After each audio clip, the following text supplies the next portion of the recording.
mapanah kita bersemanai hakini ku cawai no mita amisai。哎，龙康，哎，感谢你哦。现在就开始。对，好，谢谢李老师的引言。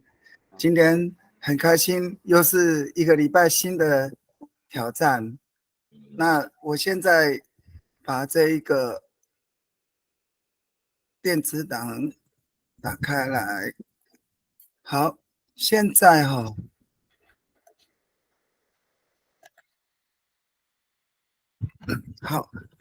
今天的主题要跟大家做报告，就是阿美族圣山的其中之一的吉兰阿善，它的文化田野跟资源调查的结果是成果报告。然后呢，在做这个成果报告之前呢，要跟在线的所有的朋友们做一个名词解释，那你才有办法去理解。因为目前我们台湾原住民阿美族的圣山大概来看起来是南端是里龙山呐，那它属于巴厘岛班扎，然后再来呢，再往北走的话呢，也有人说是都兰山，那是东海岸最高山，超过1000米。然后再往北走就到了巴里湾山，巴里湾山就是所谓的就是我们讲的吉兰阿善。那再往北走呢，就是到美仑山了。大概我们一般来讲，对于我们有在追溯的，另外那个马太鞍他们也有往那个马太鞍溪上游的部分，他们也认为是他们的一个圣山呐。那就是他们那个位置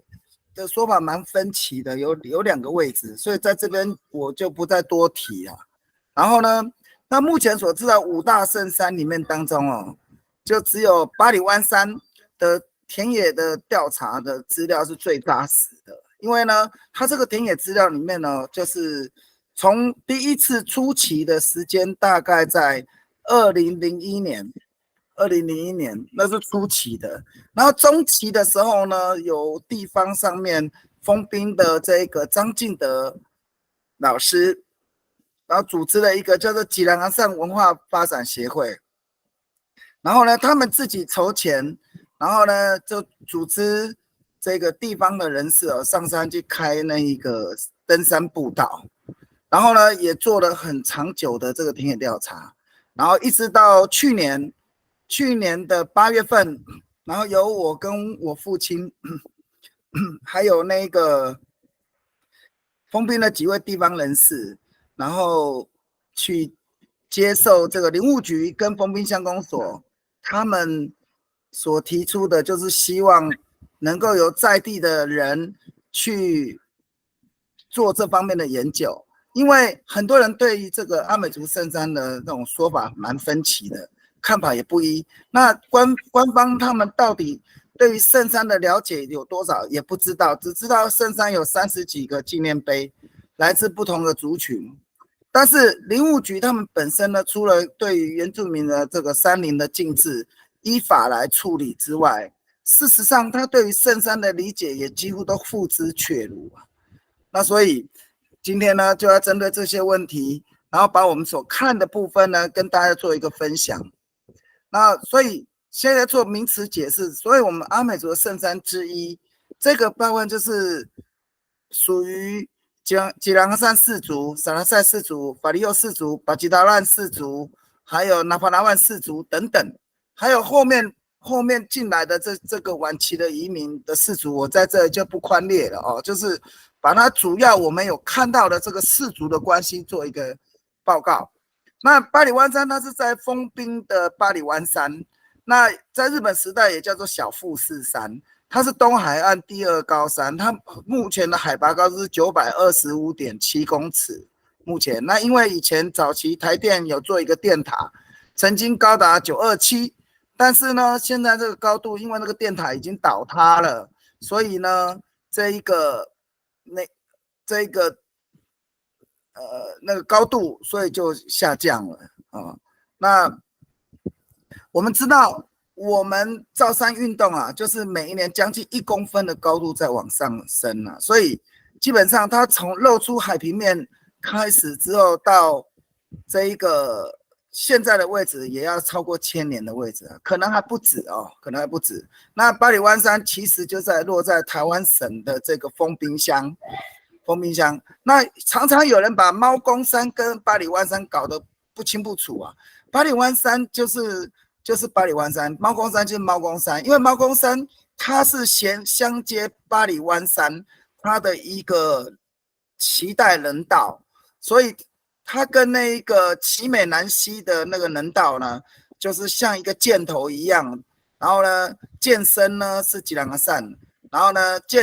箭矢的左边是这一个奇美，箭矢的右边呢是就是猫公丁子肉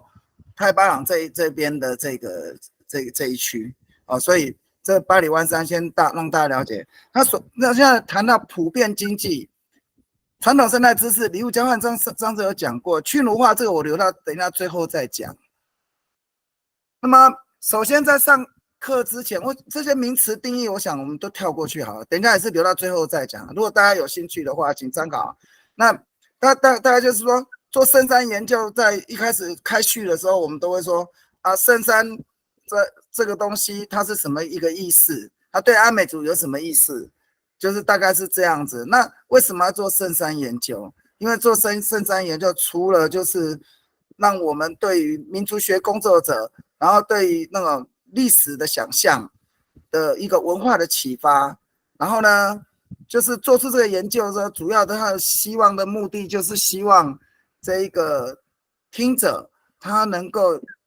以回到初始的状态，在现实的生活当中紧密的切合。那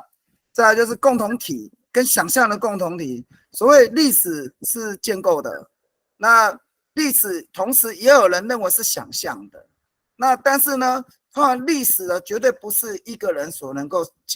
造成的，它一定是2个人以上所形成。而且这个事情呢，经过了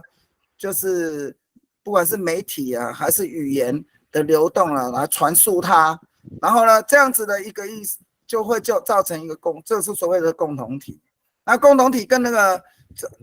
总体性啊，大概来讲也在社会学来讲也是一种社会集体。那所以原住民的共同体呢，几乎在这个殖民体制之下呢，它就是一种异质性的逻辑，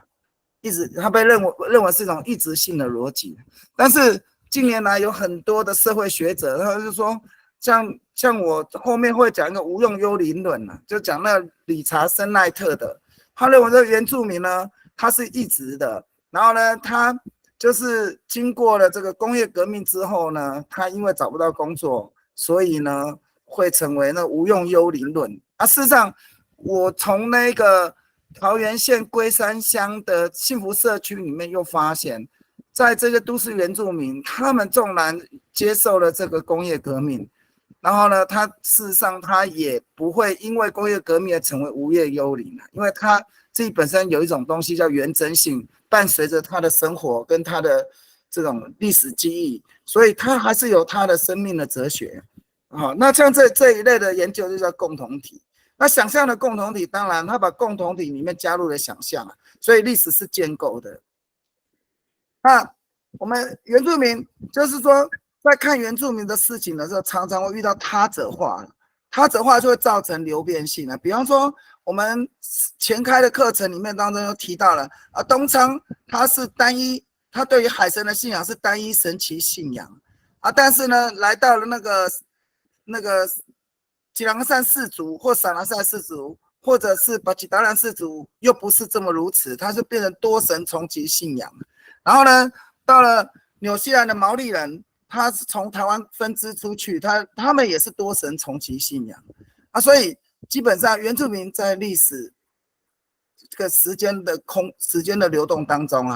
然后呢空间堆叠的情况之下，所以经常会有他者化。他者化有一种情形叫做他者化的自述，还有一种就是他者化的表述。那其实这2种他者化对原住民的原真性呢是有很大的影响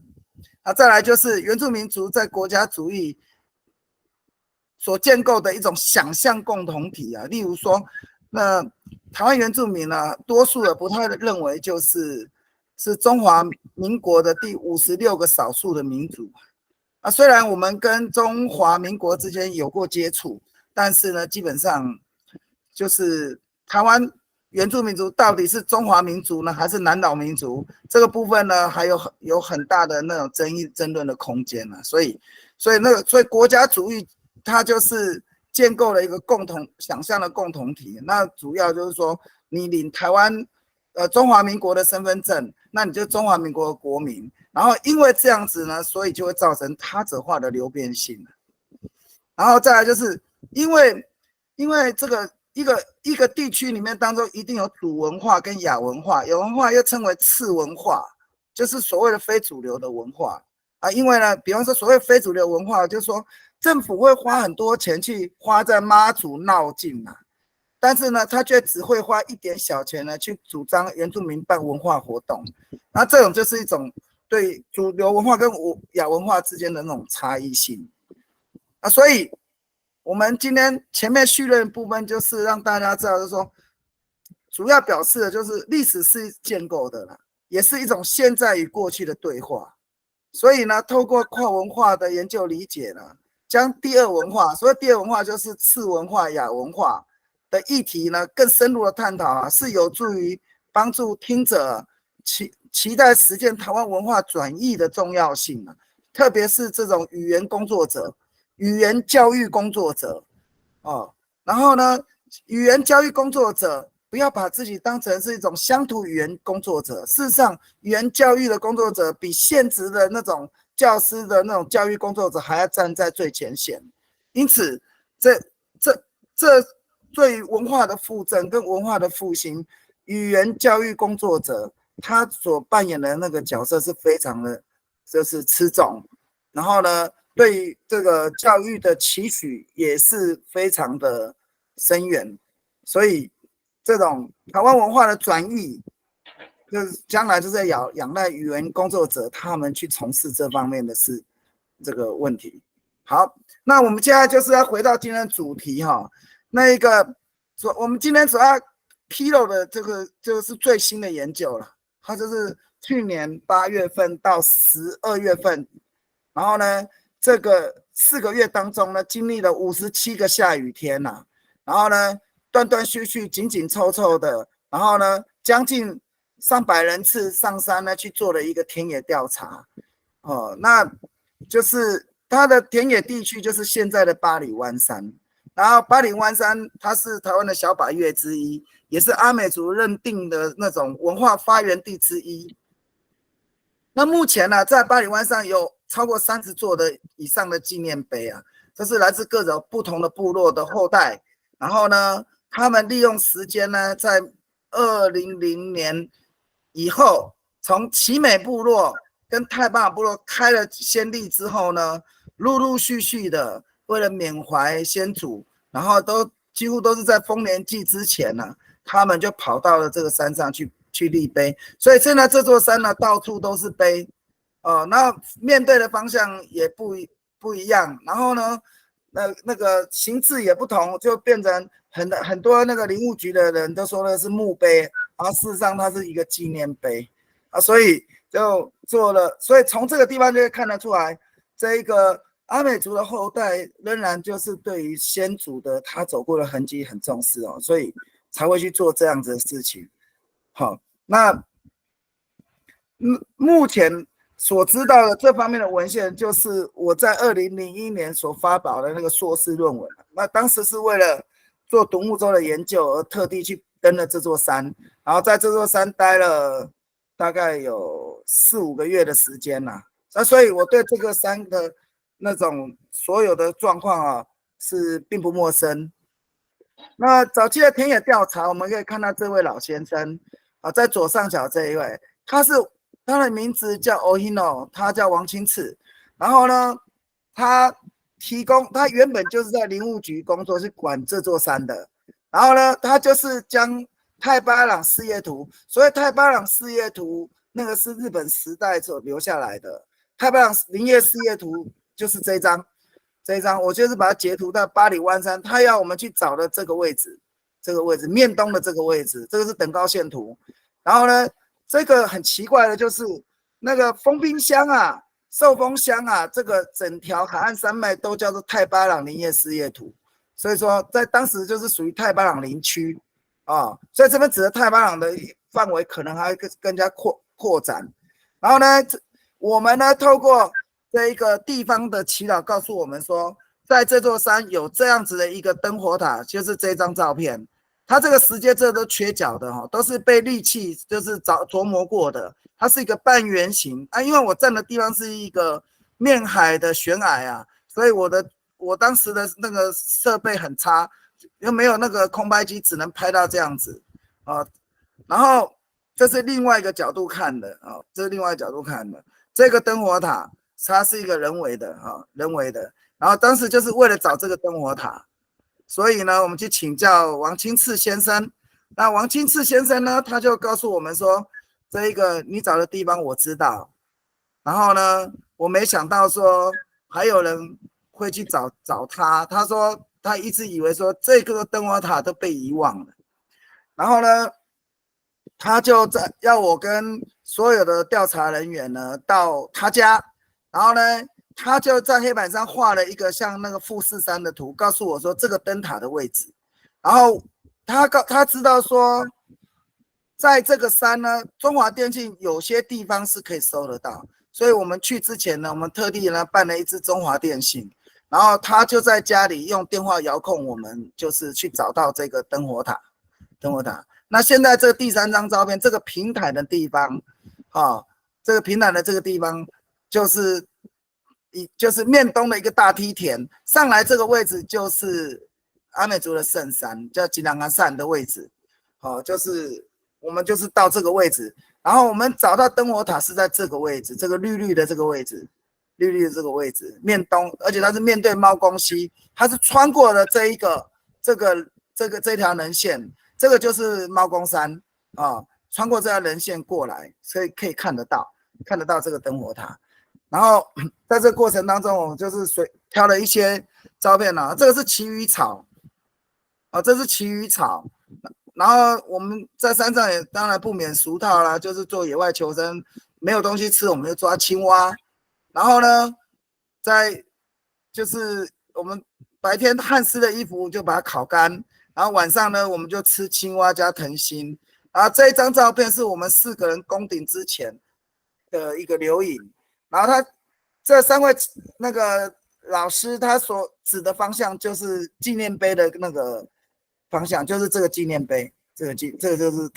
那个圣山的纪念碑。然后下山之后呢，确定就是海平面的位置，我们做了有孔虫，还有生物调查。然后呢，最后呢，更生日报就看出来说，八里湾山就曾经是阿美族在某个时间乘船登陆的一个登陆点。这个是当时最早期的田野调查的一些照片，然后分享给大家。然后这一次就是去年的8月到12月之间的这次的调查，主要是丰滨乡公所跟林务局，他为了要印证在地的思维，然后呢去寻求登山的价值，然后呢。就是希望找一些在地的人呢，去发掘先人呢在山林治理的智慧，然后希望能够透过这一个先人他们在山上所创造的那种物质文化，来体现阿美族的晚期的那种的文化的原真性。最后呢，他希望说透过连结圣山跟撒哈塞之间的关系，去扩大原住民族的经济交流。这样子，这是他的动机。然后在调查之前就要说明一下，那个圣山的圣到底是因为怎么而来的？圣山的圣其实它不是因为说它有什么，而是因为说我们祖先心中对它存在的有什么这样子的一个概念。因为呢，它是阿美族晚期的物质文化的起源，同时它也是阿美族孕育繁衍的一个摇篮。那前开已经说过了，这边的那种手抄本翻译的结果就是一对兄妹，他砍了树之后，为了要发展所谓经济，所以需要人力，所以他们没有办法，就是在跟别人去通婚产子，就兄妹通婚产子，然后呢，开发了这个大规模的农业规模啊，所以这个就被就是在这个就是它孕育了阿美族繁衍的摇篮。然后再来就是圣山，同时也是高山漂流神话的所在地。同时，在圣山你可以看得出阿美族的先人啊，是非常擅长于对于空间治理的一个民族啊。等一下我就会告诉你说我们在山上看了什么。然后我们看的东西呢，其实呢就看到一个东西叫做空间了。因为呢，我们在上面看到的东西是先人他们如何利用这样子的一个天然环境，然后呢去塑造了晚期的这种物质文化。我想今天在线在座的人呢，你们可以听听看，然后去反思一下，当你在处在这种资本主义竞争的社会里面当中，如果你可以回到初始的状态，去体现过去先人在没有这个电没有网络的那种宇宙世界下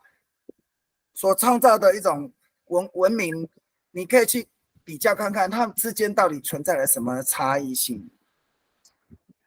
那讲到差异，我们就必须要先了解所谓的那个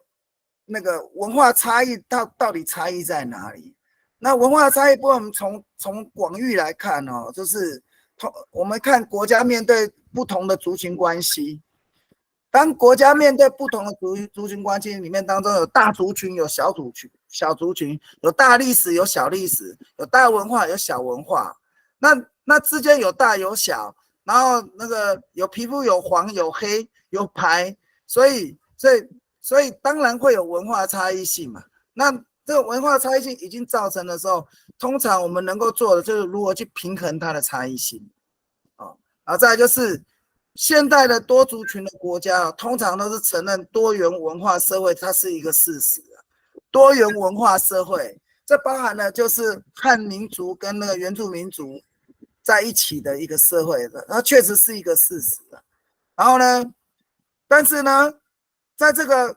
过程当中，通常在土地或者是经济上面，一定会有优势跟劣势的产生就所谓公平正义性因此对原住民来讲，为了体现文化差异，就是的做法，就是希望说政府或跟原住民之间能够提供普遍性的原则来处理多元文化所产生的问题。所谓普遍性的原则，就是公平正义的意思。然后再来，我们来看主流文化。主流文化在世界各个国家、每个社会当中都会存在但是每一个主流文化在时空的堆叠之下，都会面对次文化所产生的差异性。那这个差异性是存在的，但是呢，所以呢，我们就端赖了转型正义。但是目前转型正义对于原住民来讲，也仍然就是一个方针口号规准，像这一类的东西，事实上对原住民的社会当中并没有完全的发酵所以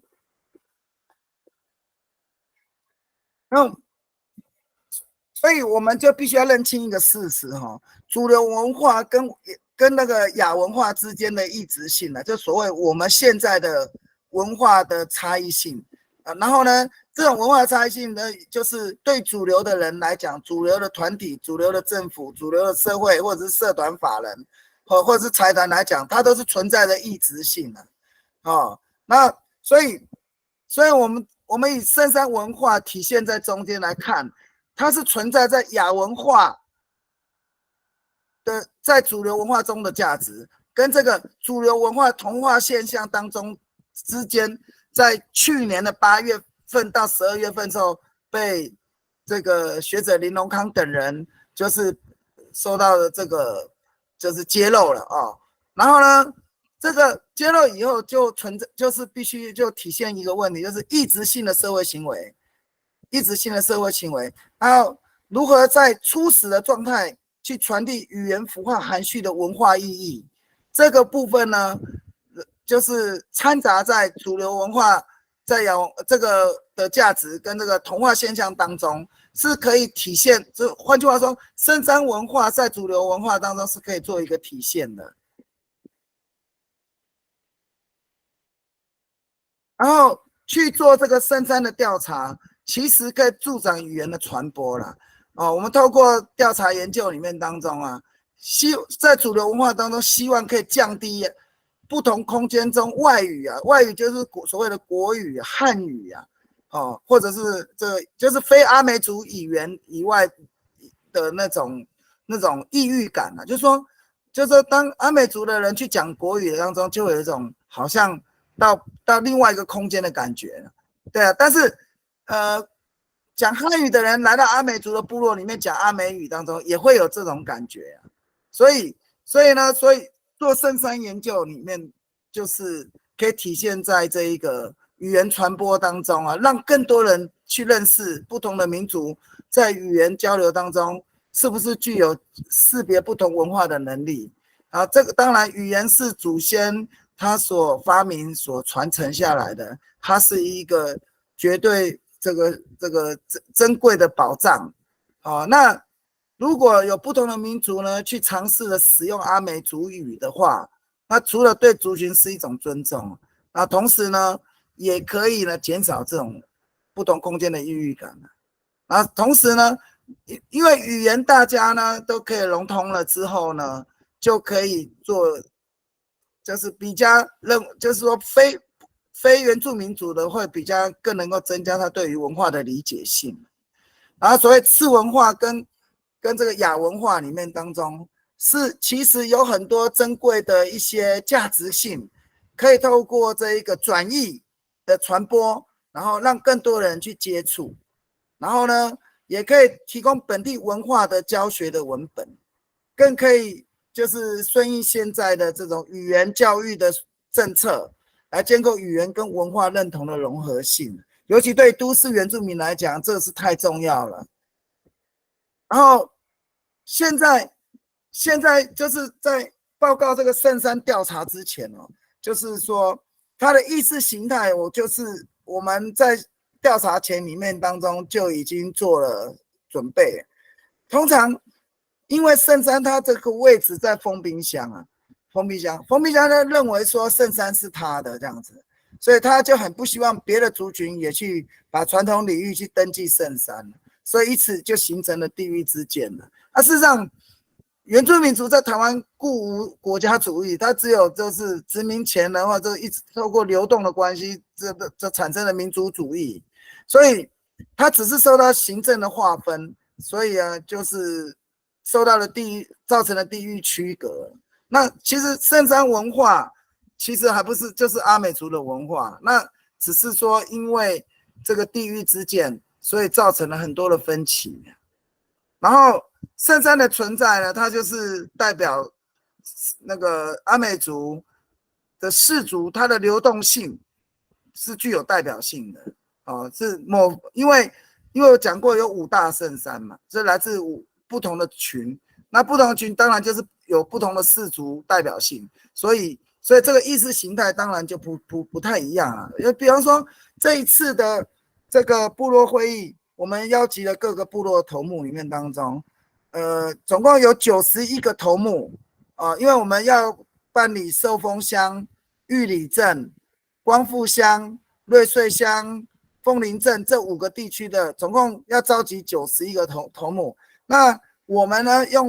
青年用巴达故事的方式去传递讯息。那事实上只来了61个，那为什么还有30个头目不来？因为马太安他不认为这个吉兰阿善是他们的圣山，然后这里面当中也有一些他们是咖利亚万的，有一些是萨基拉亚，他认为说他们就是美仑山，那有一些是巴里拉，他们认为他们是里龙山，所以呢来了61个。换句话说，这5个乡镇里面当中91个头目，有61个头目认同这是他们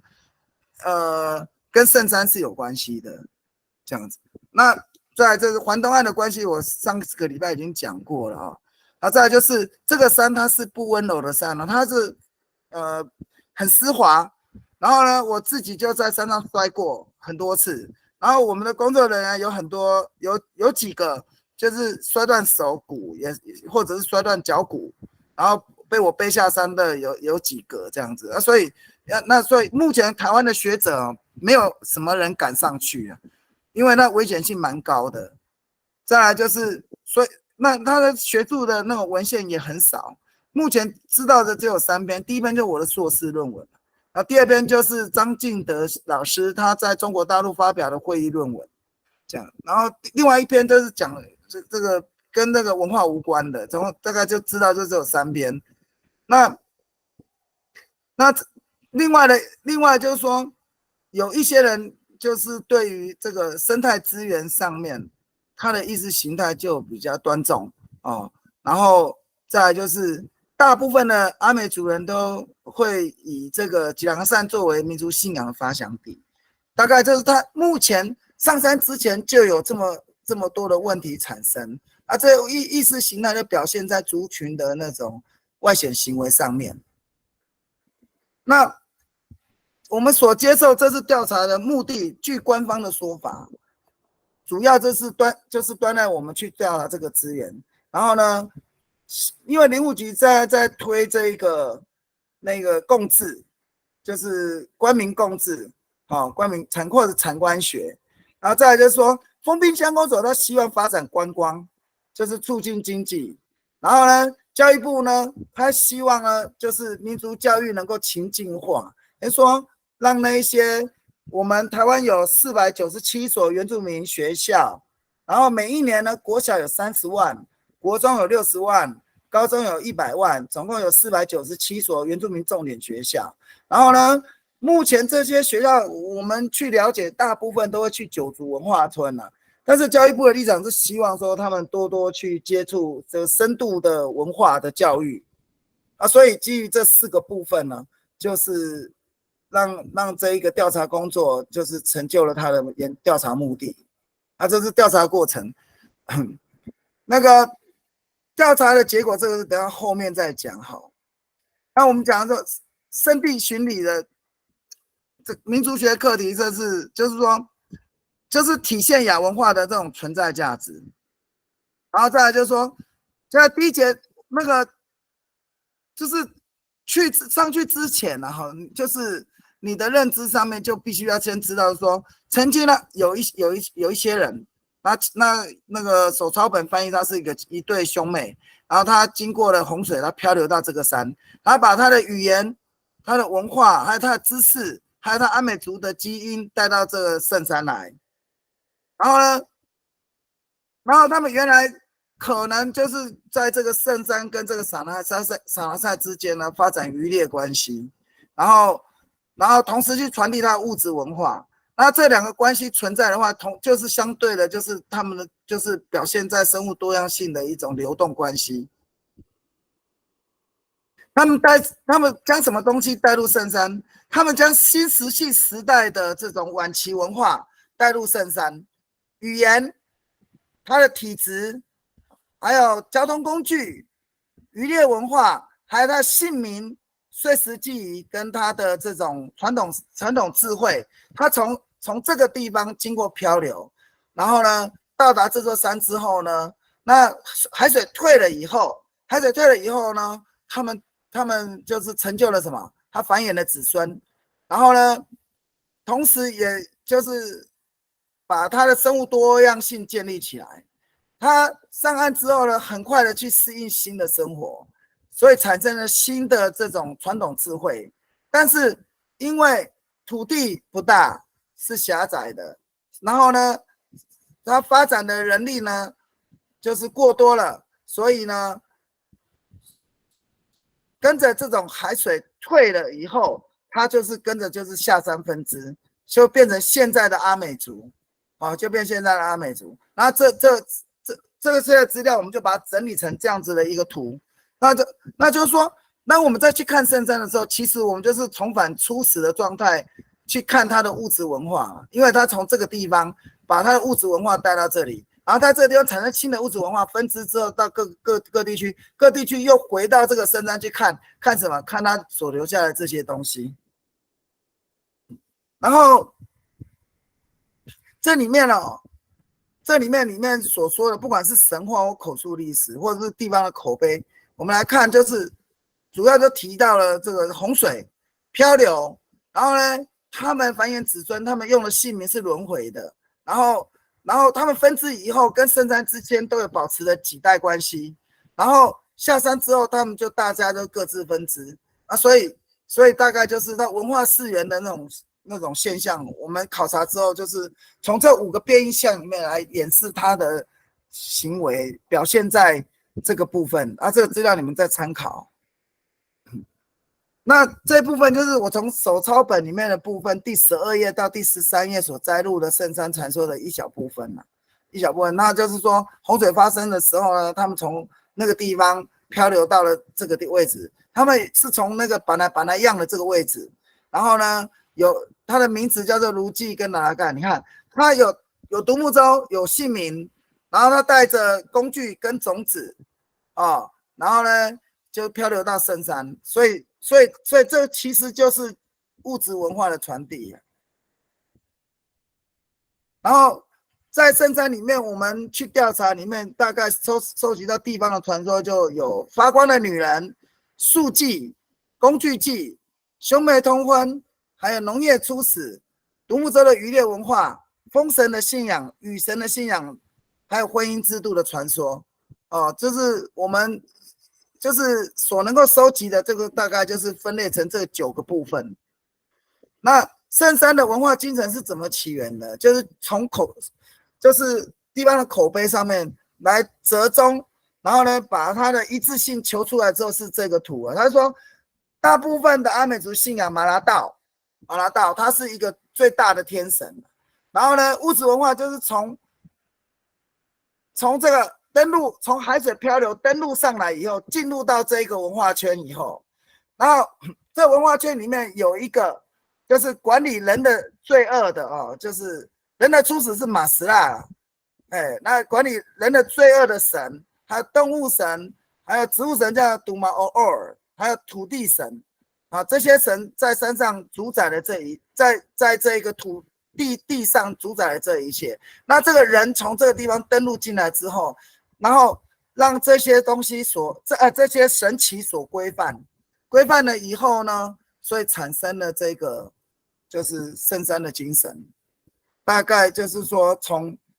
地方的口述历史，那再来就是手抄本的翻译，还有地方的传说，我们把它归纳了这样子的一个结果。那我们现在来看这个圣山的几代关系啊，我们刚刚提过圣山的位置，巴里湾山在这个位置啊，这个位置，这在地方上来讲，也有人用韵律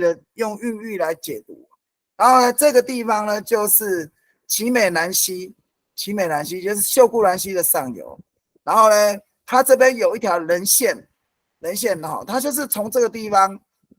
分家之后，变成一个像你看像一个剑，然后它从这个地方下去到现在的奇美，然后再来就是他的姐姐下去到这里，他的弟弟从这个地方就是走这座人线哦，他就是期待人线，他这个山叫做拿法拿万人线，然后接巴里湾山，接猫公山，再从猫公山走到巴里湾溪，接丁子肉溪，再接到利大溪来进入到太巴朗，哦，然后我们从这样子的一个等高线里面来剖析以后，我们发现到哦，太巴朗古道是在这里，奇美古道在这里，你看这个最内圈的这是古道嘛，然后再来看，然后在两乡之间，它的都有海礁岩的那个石级，就是那个人线上面哦，它是有海水的石头，它分布在海拔405到700之间。然后呢，他们在海拔405到660都有精密的陶土层，而且是黑陶土。然后呢，在低海拔的部分，在105到405之间有黄陶土，还有红陶土在55到105的位置，然后再来就是含沙的陶土层是40到80，那可能就是被海水泡过的，然后再来就是它化石砂岩的位置，相对位置就是说从这里发现的那个红陶土到这个地方也可以发现红陶土，这里发现那个砂岩，在这个地方也可以发现砂岩，所以它为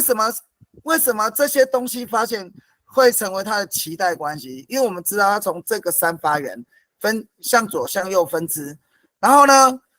这些东西都是萨那塞他们那时候发展经济的一个产物，重要产物，而且是现在我们可以追的东西哦。那所以，但是就是说，这条这个山分隔的两边，然后他们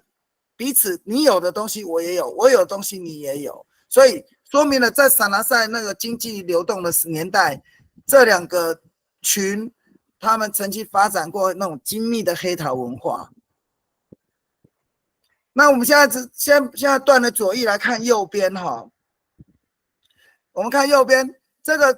我们现在就回去圣山了啊。那我们回去圣山的时候，我们是从这个巴里湾的西能的步道入口，一个河坝上面往上走，一往上走，你就会发现那密集的砂岩层，然后再往上走，就会看到化石的集拢，接下来你就看到含沙的陶土层，然后呢，再往上你就看到红陶。再来就可以看到低纯度的黑陶，然后接着就可以到低区的梯田。这个山呢，从这个位置开始，一直到巴里湾山，总共有4个梯田，刚刚好呢，而且是大型的梯田。然后这个大型的梯田呢，就是正好印证了祖先就是做一些山的这样子的一个概念。然后我们在山上就是有发现，而且我们发现到的它的稻作都是旱稻，所以说明了这个耕种的时间似乎又比这个水稻的时间更为久远。然后我们在这个梯田的外侧的这个比较畸零地带，我们都发现到一个人寿分隔线。那这人寿分隔线呢，它是由这个祖先所种植的九球木，然后呢，通常九球木啊，它会是一片林啊，但是呢，这个山的九球木都是一行列的。而且呢，等一下可以看九球木的照片，而且它的平均年龄有它的一致性，有它的一致性。然后我们从第一梯田过了之后呢，就会进入到巴里湾山的那个，就是进入到巴里山的山脚，然后慢慢上去之后呢，你到就是相接到太巴朗往巴里湾山的那种脐带的起点，然后再往上走，再往上走，你就会发现到有一片穿山峡的七旗区，在海拔469，然后这条林线是你会经过兰花道、月牙湾，还有长中山羊的七旗区，然后在565的位置。你可以发现玄武岩，接着就会一片石林，然后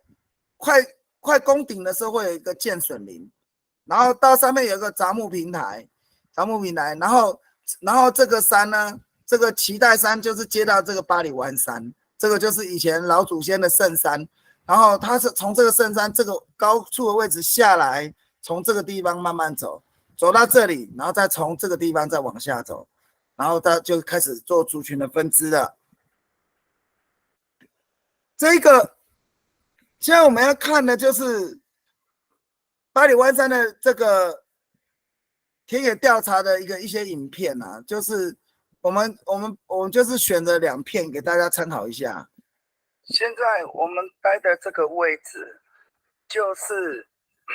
吉兰阿善氏族的一半的脐带头。这个脐带关系呢，是从这个起点，它上面直接接到吉兰阿善山顶，也就是说，当时4个小孩子的最小的那一位，他就是从这一条路线开始往下走，走到太巴朗，所以这一条林线就是太巴朗跟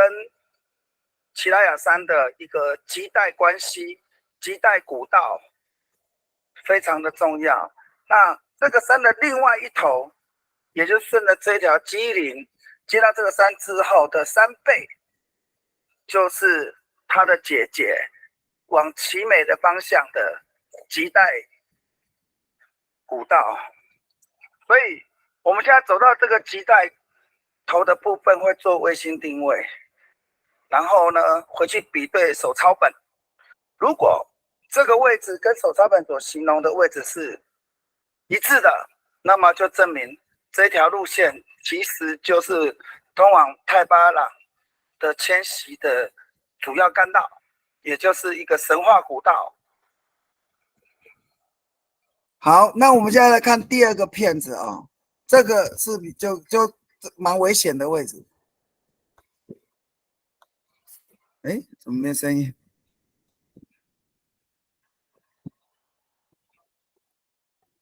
没有。好，那等一下再来看呢，它目前没有影像。现在在太巴朗的亟待古道的月牙基，在这片石林的这个基岩上面，下面就是断崖。我们目前在对这一条古道进行田野调查。那这样子的一个环境，它是所有的岩里都是造山运动所堆积的海礁岩。我们可以从这些海礁岩的这些的这种特征看得出来，它这个是原来就是从海底因为造山运动而隆起的。现在的高度是658，海拔658。我们从它跟圣山的这种相接点往下走，所有的路呢都是像这样子的石林的地形哦，它是相当的危险。这个路线可以到底，可以经过猫公溪，然后再到丁子肉溪，最后就可以到达太巴朗。那这个跟这个口述历史的部分是吻合的哦。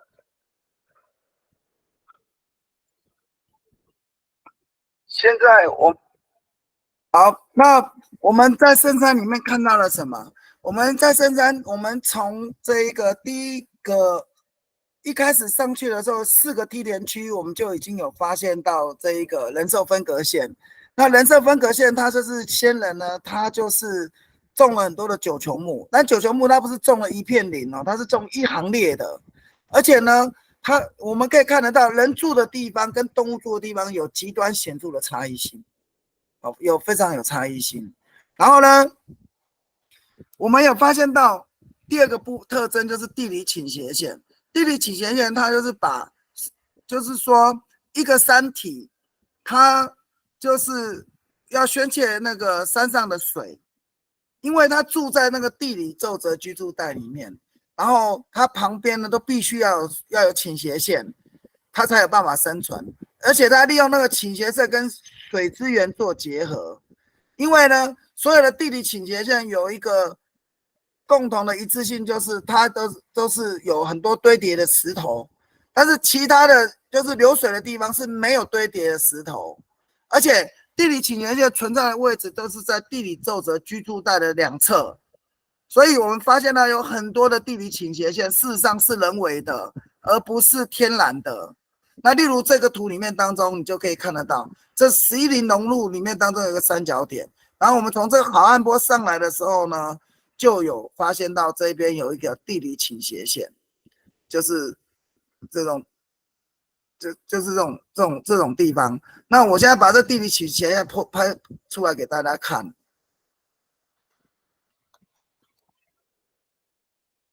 它好像要运转一下。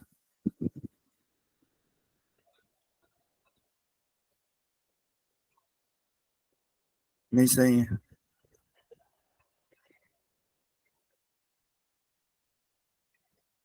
奇怪。没有。那我们在这个部分就先，开始。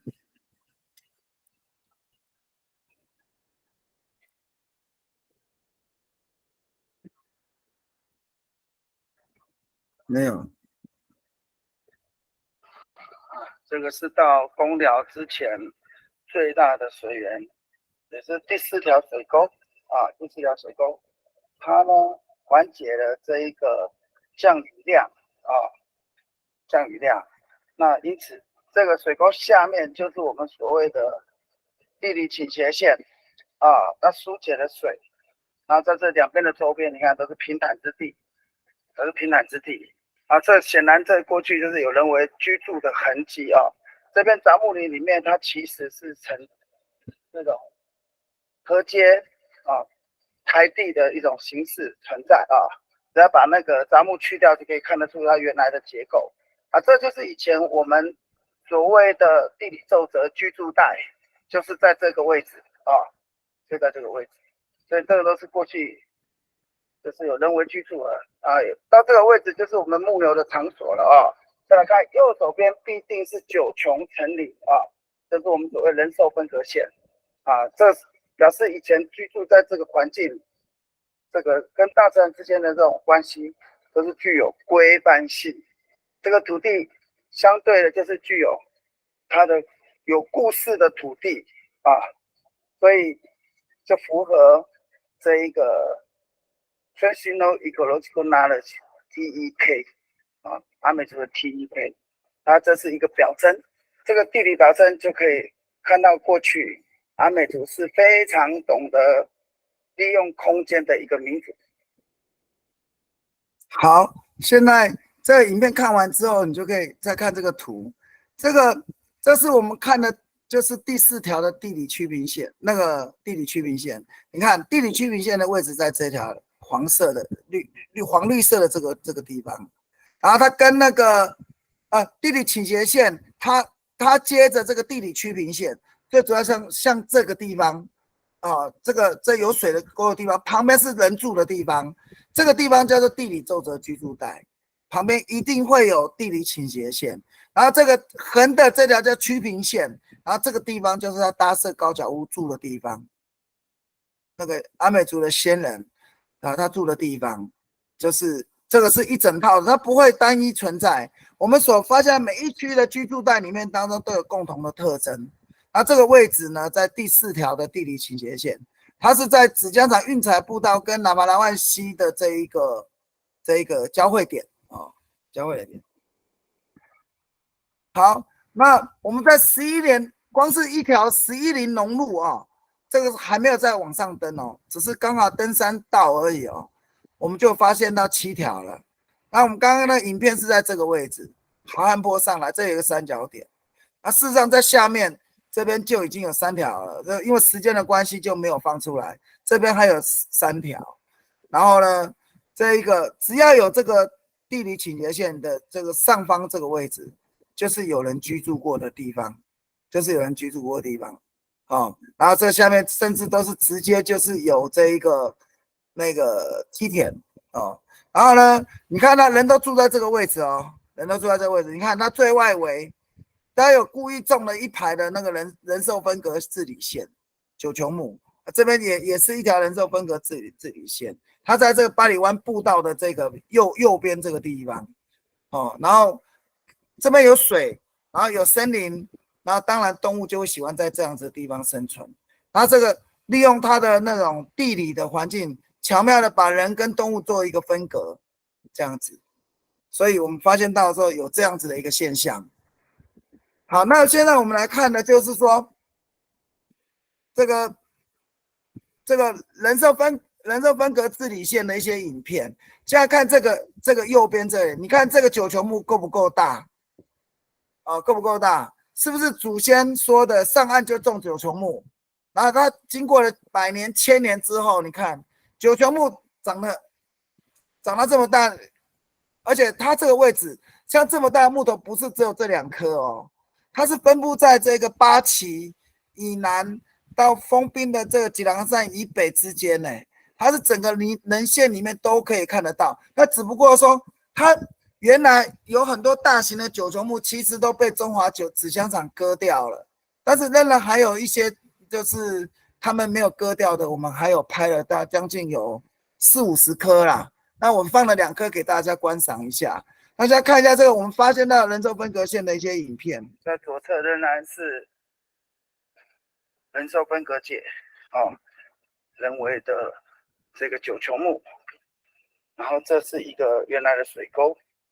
然后这是一个水沟，往上我们要从这一条步道走到最高点，预估要耗时40分钟。然后这一个呢，又是另外一条人寿分隔线，一样看到这个隔解就是九球木隔解。那在这个地方我们可以看到了，这一个是天然的，这个天然的石头，它是一个隔解，所以并不是在山上就没有土地的规范性这个位置这些石头一字排开石头还有这一个九球木这是一个隔界的一种表征。然后这个是第3区的古梯田，它是狭窄型的。那在上面那个平坦的台地呢，事实上它的这些杂木林去除掉的时候，就会看到它的原始结构。在这个梯田里面，我们看到它是梯田旱作，跟水梯田不一样所以它的年代是更为久远是早期住在这里的先民，他在这里从事农业耕作的遗迹那我们现在这一个坡往上面去，就是可以看到九琼林成行列的九层林，那是一个人寿分隔节，他人在左手边工作人在左手边工作，动物呢隔离在右手边当然需要动物的时候就往右边去移动，当然需要生产食物的是在左边。这种关系是跟大自然之间的一种均衡平衡的状态也就是我所强调的普遍经济。好，现在呢，我来看看有没有人有提问的好，那个我们现在因为还有3分钟，就这一节要下课了。然后前面讲了太多理论性的东西，然后这下一节课就是会把这个就是田野发现的东西跟一个结论跟大家做一个报告。那目前呢，就是我们可以看得到，就是这些这样子。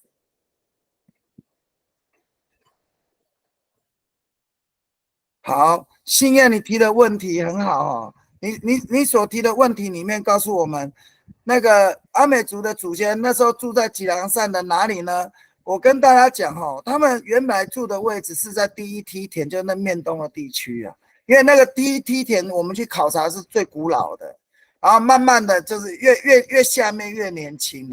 然后它是整个上面总共有17个地理皱褶居住带。都有住过了，因为我们去地理皱褶居住带里面发现了一个那个重大的发现，就是说他在地理皱褶居住带生活是跟水资源共生，所以他旁边一定有那个水沟，而且他住的地方呢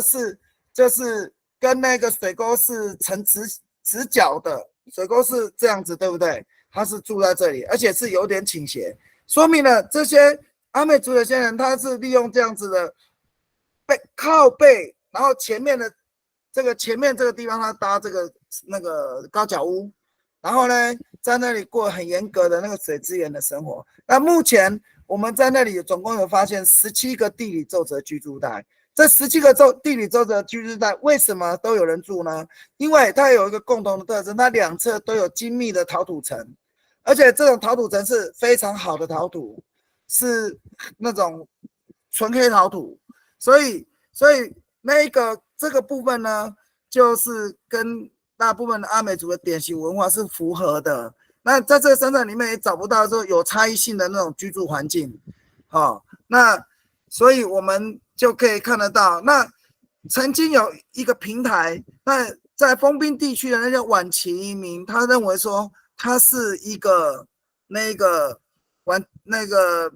部落的旧部落的遗址，然后事实上我们也看到很多的牛骨的化石，还有那个，但是看不到遗址的那种状态，但是我们却在山上有发现3个陶土那个考古遗址，我们都有发现到黑陶的遗址有3个，但是都不是当地人讲的位置。好，那现在因为8点哈，我们就暂时下课。如果有问题的话，欢迎你们传讯息上来。那我们现在先休息10分钟，谢谢各位。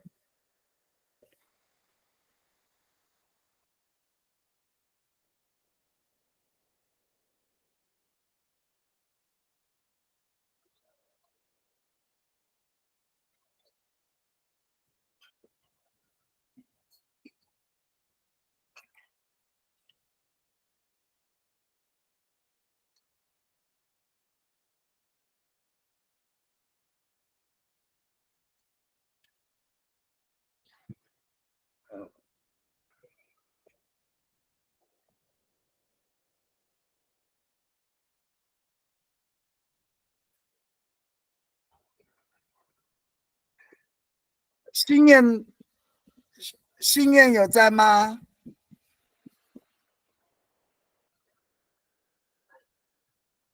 没有。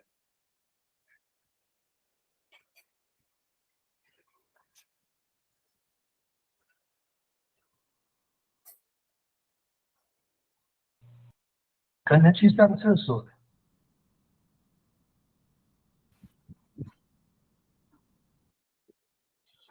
那我们先下课个10分钟吧。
好，各位同学，8点10分已经到了，我们请龙康老师继续的讲课。龙康，有，好，好，刚刚就是讲了1节课，现在你们有没有如果说有不理解的，可以先问，我可以先行解答。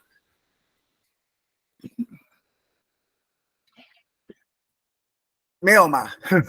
没有。好，那我们继续来看那个《森林历险记》哦。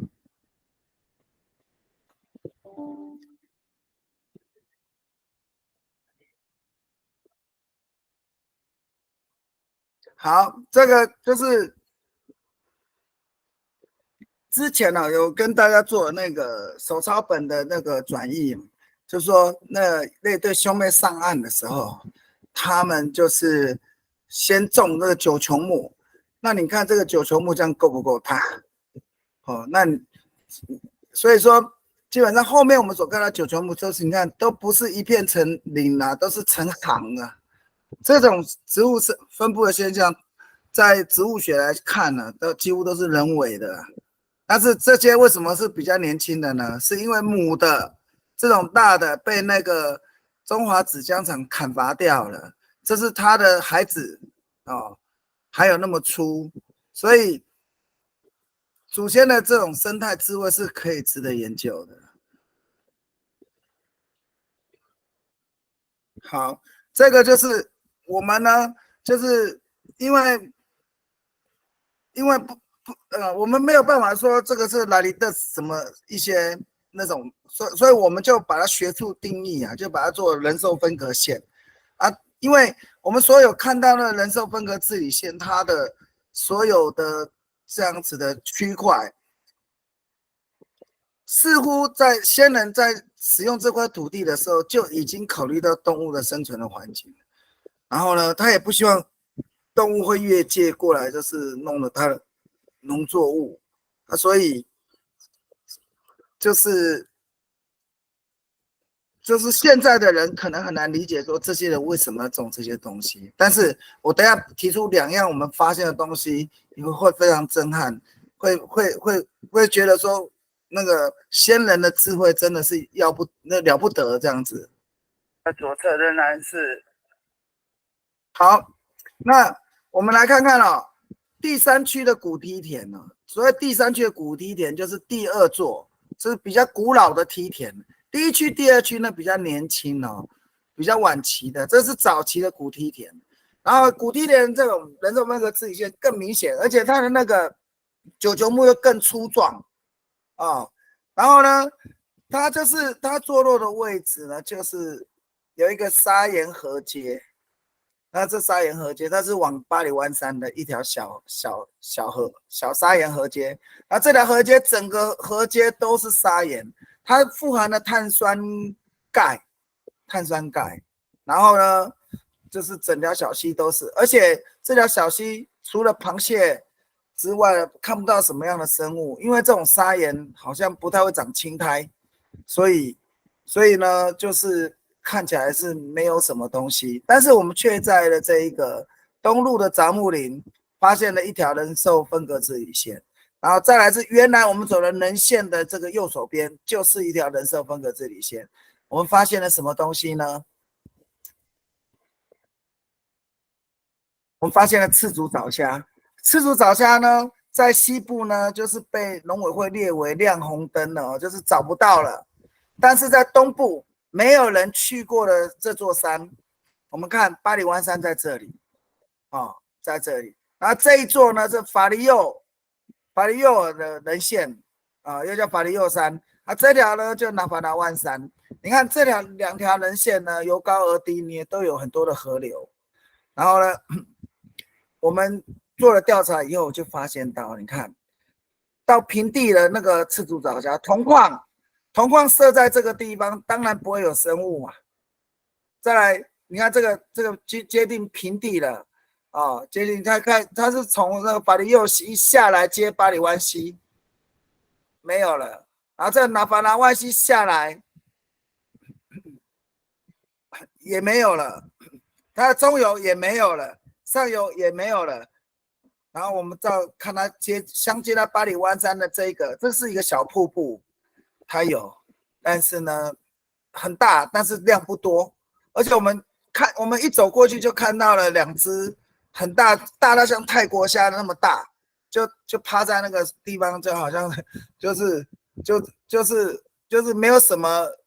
么生态了，也没什么就是力量，就趴在我们手一挑就挑起来了。然后再过来这一条法里幼山就有了哦。我们在这个中游的地方发现大量的赤足藻虾，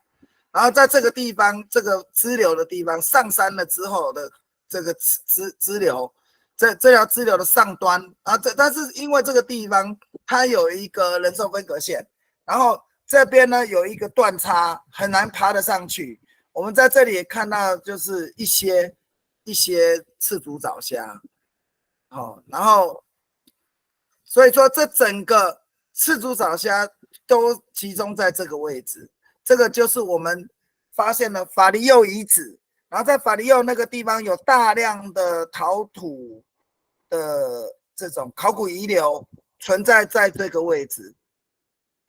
在这个位置，然后这个地方的左侧就是上山的，你从这个丰滨上来的左侧呢都是一整片，而且是很粗大的那种九球木。然后呢，我们在这个地方发现大量的赤足藻虾，这就说明了一件事情，这就说明了我们的先人呢，就是利用地形地物的环境，然后呢画了一条界限，然后呢不去干扰那些生物，然后让那些生物在他们的栖息地里面繁衍，所以呢把这珍贵的物种所保留下来。然后呢这些珍贵的物种就是受到了那个人寿分隔线的那种保护之下。那你若不是登山的高手，你是一般的人呢，你绝对不会想要去那个地方的。所以就因为这个九琼树的这样子的一个手段，然后呢保留了台湾的重要的这个资源呢，对原住民来讲是很重要的。因为赤足藻虾它比泰国虾还要大，是台湾最大的淡水虾。然后你如果说这个东西灭绝了，其实是真的是一件很丢脸的事情。对啊，因为这个东西在原住民的社会当中是经常被使用，但是呢又不会被灭绝。赤足藻虾它就是一种过山虾，它是台湾最大的那种淡水虾的过山虾的这个品种。那我们当地人有一个同学，他曾经抓到连螯长加在一起超过90公分啊，所以它的体型甚至就是大于泰国虾2倍哦。所以呢，我们就发现了这个东西，这个就是我们做这个那个采集的时候，我们放了一个虾篓，结果进来都是赤足藻虾，但是大大小小都有，但是我们放的时间很短，我们就是傍晚5点放，然后那个晚上9点就去收，没想到进来了一大堆赤足藻虾。这就是赤足藻虾，它的特征你们看，它这个有2个像关刀的，这个像那个兵器的那种戟然后呢，它的这个爪上都有刺它本身是蓝色的虾你看这都有刺，所以叫赤足藻虾。然后这个就是我们在那个人寿分隔线，就是非人所待的地区里面当中，我们所发现到一个重要的物产。然后呢，我现在接着要讲的一样东西叫爪哇牛。爪哇牛呢，据当地人的口碑是这么说的，就是说，当初有一批从南洋平原来的人他先到了花莲，那花莲因为没有耕地，然后他又往南走，他走到193，他最后到了这个太巴朗，太巴朗之后呢，因为他们在这一个南洋平原的时候有接触到西班牙人或者是荷兰人，然后呢，本身就是有接触到这些天主教的一些事物，然后呢，他们可能在流动的过程当中，把荷兰人带给他们的那种印度牛，跟着就带到我们太巴朗地区，然后接着呢，太巴朗就开始就是豢养这种爪哇牛，那后来呢，因为爪哇牛呢，比汉牛早20年到30年来台湾了，他来到太巴朗的时间应该在跟着一下啊，1630年左右，1630年左右。然后汉牛出现到太巴朗是1645年到1651年之间哦。那我去调查这个文献呢，汉牛来到太巴朗的原因是因为当时那个有屯兵好像5兵1牛还是几兵1牛哈，他就是屯兵，他就是农民兵，他从中国来到这边，在太巴朗的这一个马达纳西那边成立了一个西周营，然后牵制了太巴朗的这种对外交通，然后呢又到了现在的五老部落，就是在鹤冈那个位置也设立一个五老营来牵制太巴朗的这个交通路线，然后所以那个时候我们就没有办法透过水运哦，然后将这个爪哇牛的牛皮送到吉安跟这个花莲市，然后因此我们就走人线就是因此我们就可以看到它最北就放牧到这一个八旗顶啊，然后我们去问这些放牧的农户的后代，确实就是爪哇牛，然后最南呢就是到了这一个那个巴里湾的直弄跟巴古隆岸巴古隆岸这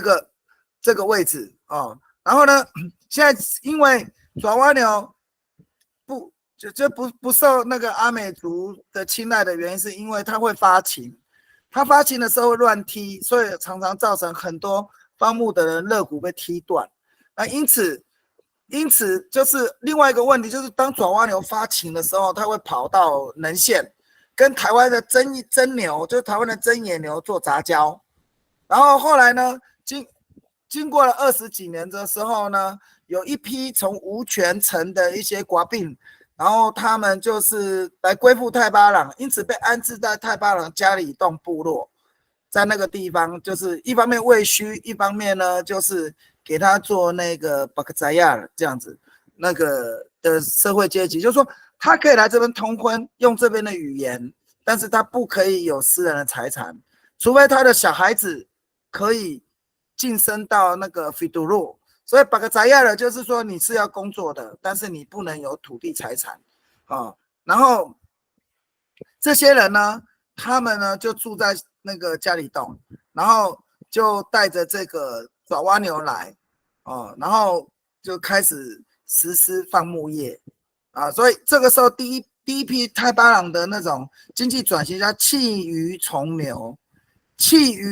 是说他原本做渔猎活动。然后呢，这些家族呢，他改变成放牧，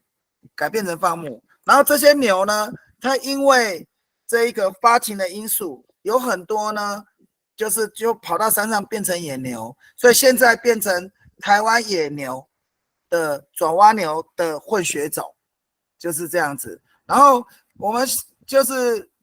将近400年后，我们去找爪哇牛，我们发现呢，爪哇牛主要都分布在八旗顶的海岸山脉的人线上，这个地方交通不易啊。据林务局声称啊，就是用直升机去拍，目前还有2200头左右，但是他招标之后受到部落的人相当大的反弹，他就弃标了啊，就没有再招标，就让人家去抓这杂交种的爪哇牛。那再来。它次要居地就在泰来跟新社之间啊，我们在这里有看到那个为数不多的爪哇牛。那再来，我们这一次是在哪里看到呢？我们在直弄这个位置看到了爪哇牛，我们看到了一对，但是是父子还是母子？结果那个因为采集的因素就要拍照，然后。我们就把它就是给它迷晕了，然后把它拍了一张照片。然后这个地方这个地方是陈家跟孙家的陈家的放牧集团，然后这个是孙家的放牧集团，然后我们在孙家的放牧这个地有采集到一只那这个整个太棒就是整个放牧的爪哇牛的地区，就是从八旗顶到这一个巴古龙岸，然后再来就是到平地的部分就出现在这个利大溪跟马佛，但是这个部分是比较没有看到，它都是走这边的零线，走这边零线看到的比较多，那偶尔会有几只会出现在这个位置。好，这个就是我们这个部落里面有一个猎人不小心打到了爪哇牛。爪哇牛的特征我们可以看它的脚是短尖脚，它的蹄呢是从这个地方到这个地方是白的，它屁股这边转过来还有一圈白圈，那是纯种的爪哇牛。但是呢，现在台湾这个在海岸山脉所存在的爪哇牛呢，它就是混血种，它又像汉牛，然后呢又像那个爪哇牛然后呢又像台湾野牛但是这个地方是瘦的是瘦的。汉牛这个地方是宽的部分是很宽这个瘦的就是利于在山上奔跑。对啊，那这个部分就是有3合1的现象。那发现的地方就是在直弄，在丰滨的那个放牧山的地方。好，那回到我们刚刚讲到说，为什么我们断定阿美族的先人在这个巴里湾山，他们不是成一个部落形态，它是成那个散居的分散居住的方式。然后呢，他们所住的地方有一些共同特征，是我们必须要去关注的他们住在那个地理皱褶带里面当中呢，它就是一定这是旁边第一个一定要有水的资源，而且它对于水的资源是高度的水要流动，水要清澈，水要干净，像这样子的地方它才会住在这里。然后呢，在这样子的地区呢，它会有它搭房子的地方，像这一条就是地理这个地方叫地理皱褶居住带，然后像这个地理倾斜线，像这样子横的这样子的线叫地理曲平线，然后它就会在这样子的地方盖房子，盖那个高脚屋，然后呢，在这房子的两侧一定有精密的陶土层，那我们现在看到的这个地理居住带里面，然后你看这个地方是南马兰湾溪，然后呢，这个地方呢就是有前人的堆叠的石头啦，然后呢过来这个会有一个深潭，也就是它取水口，然后据说这个地方以前它是一个堰塞湖，然后呢在堰塞湖形成之前就是一个地理皱褶居住带，然后在这个地方的这样子的一个地理曲平线，它住在这个地方，然后周边呢就是有陶土层，然后似乎来这个地方就为了一个任务，除了抓鱼之外吃鱼，然后另外呢他就做陶，然后呢透过这个水利之便，然后到那个就是到了那个猫公溪出海口，就直接向台湾的向台湾的各个地区去做经济贸易这样子。所以从这个地理皱褶居住带的一个典型的空间表征里面，就可以发现到这些阿美族的先人，他上岸之后先开发土地，完了又繁衍子孙之后，他开始就是制陶，然后他有了农业发展之后，他同时也发展陶艺，然后呢就是透过那个巴吉达兰氏族的那种周行水利之便，然后因为巴吉达兰是在猫公溪的出海口，然后向这个台湾的各个地区，甚至到那个附近的南岛岛国去送那个黑陶。那我们统计在吉兰阿善这个地区总共有17个地理皱褶居住带，然后17个地理皱褶居住带有4个大区，这是其中一个大区，另外还有一个法利佑，一个纳巴纳万还有一个三拉塞不是吉兰阿善总共有3个区都是有挖到考古遗址的，就是以前有人住过的地方那我们都挖到陶片之后就给它回填了，因为不想就是反正专业研究院也不会很在乎啦。然后学者也是只会在图书馆里面，然后说他很厉害，然后他也不会认为说原住民的努力是值得肯定的，他不会，他只会说风凉话。然后所以我们就把他回填之后就忘掉他了这样子。然后这个地方就是我刚刚讲的纳法拉湾的地理作者居住带，然后这个地区里面当中有几个地方是有大量的陶片出土，但是我们不想在这个地方做揭露，因为呢，因为其实那个学术的话语权往往也是相对的也会伤害到原住民的那个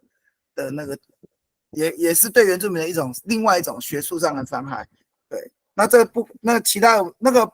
这种伤害性是很严重，但是我也不用多说了哦。但是跟大家讲说，我们后代我们去其中一个深山里面发现了，原来祖先啊，他住在这个山的那个小水沟里面，它不是现在的人给我们的概念是像一个部落一个社区，它不是，它分散居住的，它不是集中在一起居住，它是分散开来这样子。然后它为什么分散开来？我们去查那个世纪，就是世界的那种民族史，我们就发现那个世纪有很多什么黑死病啊，一些瘟疫啊，也或者是洪灾这样子的一个问题，可能对他们也会有影响，因为他们是从海漂流上来的，所以这个方面的这种可能性也相对的会为高。好，所以他们就会住在这样子的地方。然后我们对阿美族的传统建筑物就知道说，那种高脚甘南屋，因为你看他住在水平的这种曲平线，那这边呢是地理倾斜线的，像这旁边一定会有个地理倾斜线，然后呢他就住在这中间，然后呢去发展他的去做就是过他的那个生活，然后繁衍的子孙这样子。那这个就是我们去考察的这个整个地形，然后这地理作者居住带它是很大的这一边，然后这边精密陶土层相对的就会知道说这个地区一定有它的考古遗址，那它的陶片我们全部都回填了啦，对啊，就因为不太想让人家知道，然后往下走就是纳法拉湾溪了，这样子，对。好，然后这个环境里面，就是跟这个马太鞍的湿地文化其实有异曲同工之妙啊。然后再跟太巴朗一些湿地的一些文化也有异曲同工之妙所以这个部分跟马太鞍、跟奇美、跟太巴朗的它的生态的那种知识其实是有一致性的。好，那现在什么叫地理曲平线？我们刚刚讲过，这边是水沟的话，对不对？然后呢，这边横的这个部分，你看这个地方它有一点靠背山，然后这边有一个平平的地方，然后这个地方是不是搭高脚屋是最合适的？然后呢，你取水就从旁边，这个地方其实就是一个水沟然后你看这个石头搬开，我不得了啊，这个都是黑陶土，我们也试烧过啊，因为时间的关系。那个黑陶土我就没有，我就下次好了，我到下次把我们试烧黑陶，而且一次到位。然后呢，我们烧出的黑陶竟然就是那些博物学的学者他认为现在有很多的原住民的那种工艺师，他烧的陶是很精美，也叫做黑陶，但是不是真陶但是这次我们所烧的陶就是台湾真陶。那我们就是从像这样子地理奏折居住带旁边曾经有住过的居屋的这附近的两侧的土来采样，结果烧出台湾真陶。这说明了一件事情，就是刚刚我们所做的那些观察跟调查是那个有依据的有依据的。那我们来看一段影片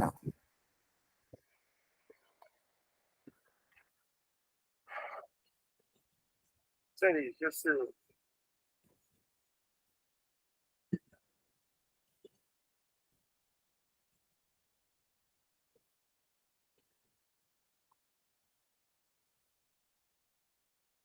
像这个就是一个地理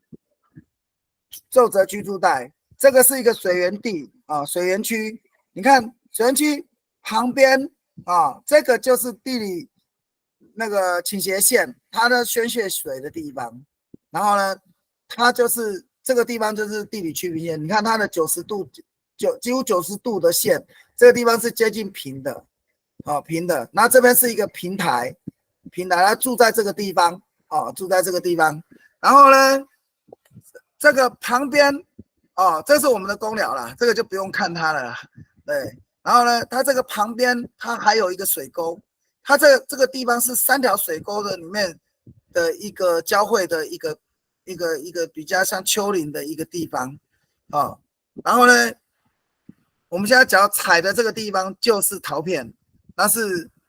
我现在讲的这是地理区平线，啊，这是它的那个取水口。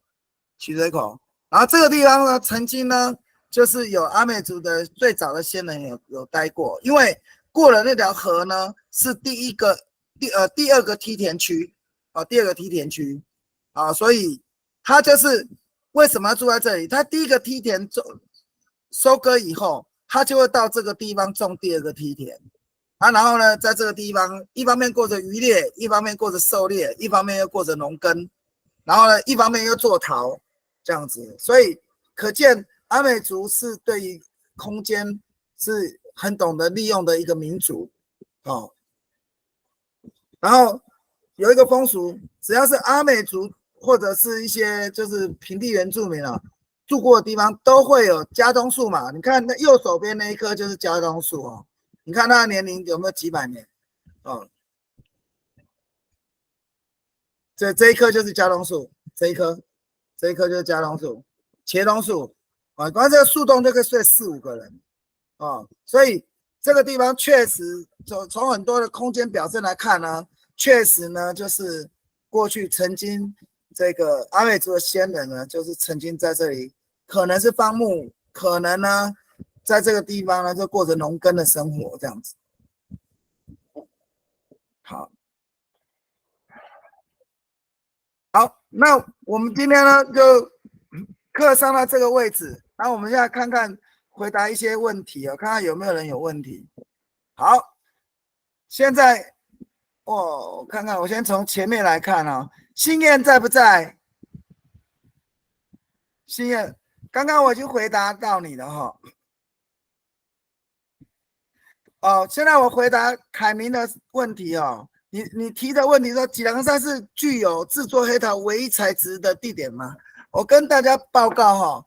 吉良山它跟猫公山它是同一个地质层位所以吉良山的那个陶土层比猫公的陶土层还要更精致、更优质，更优质。那是目前台湾的山系里面当中，就是猫公山。这地质学者有研究是猫公山跟太巴塱的东富溪这2个地方有黑陶土但是呢，我们上去看的时候发现到奇美也有，只是那些地质学者没有发现。还有那些地质学者，因为他们膝盖不够力，所以呢，他们没有去过吉良山看。那个吉良山上面有17个地理周则居住带，都有这种精密的黑陶土，而且我们试烧过的效果。都随便都比猫公陶还漂亮，这样子所以那个基本上那个吉良山的那个黑陶土真的是不错。如果在座在线有人有兴趣的话，我跟我爸爸在上面有搭了那个豪华的公寮，如果有兴趣，我们可以带你上去，我们就在山上烧黑陶给你看那个是没有问题的，没有问题的。那因为我们烧的那个就是无耳的夹沙黑陶那现在有耳的话，那个都是晚期的。那我们现在是烧的就是萨拉塞那个年代，我们就是